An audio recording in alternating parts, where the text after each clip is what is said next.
Hello guys, in this video I'm going to show you where to find saved videos in Instapaper. The first thing you need to do is enter the app. Once you are done with that and you are in the home page, you can just look in the top of your left corner and press on the three lines there. Now you can just press on videos here, and in this page you will be able to find your saved videos.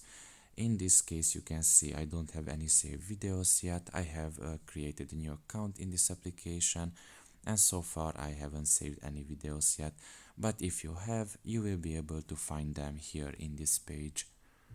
So that's pretty much it really. I hope this video was helpful to you. Thank you for listening and see you next time. Bye bye.